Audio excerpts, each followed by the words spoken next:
बहुत समय पहले एक जादुई वन था। इस वन में एक रानी रहती थी जिसे लोग हिरणी रानी कहते थे।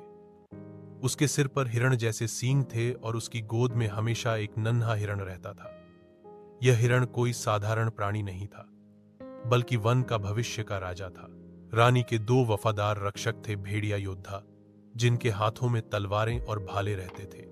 वे हर समय अपनी रानी की रक्षा करते। एक दिन जब रानी अपने हिरण शावक के साथ वन में घूम रही थी, तभी भयानक भालू प्रकट हुआ। वह गुस्से में दहाड़ रहा था और नन्हे हिरण को पकड़ना चाहता था। रानी पीछे हट गई, मगर भेड़िया योद्धाओं ने अपनी तलवारें खींच ली। तभी रानी ने साहस दिखाया और अपनी जादुई शक्ति से पूरे वन को चमका दिया। भालू डरकर पीछे हट गया और गहरी अंधेरी गुफा में भाग गया। इसके बाद भेड़िया योद्धाओं ने और मजबूती से रानी और नन्हे हिरण की सुरक्षा की कसम खाई।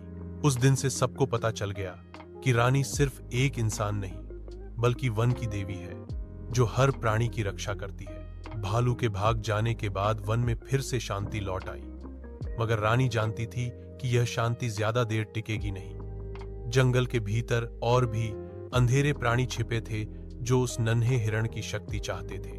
बुद्धिमान उल्लू की भविष्यवाणी। रात के समय जब चांदनी पूरे जंगल में बिखरी हुई थी, एक बड़ा सफेद उल्लू रानी के सामने उतरा।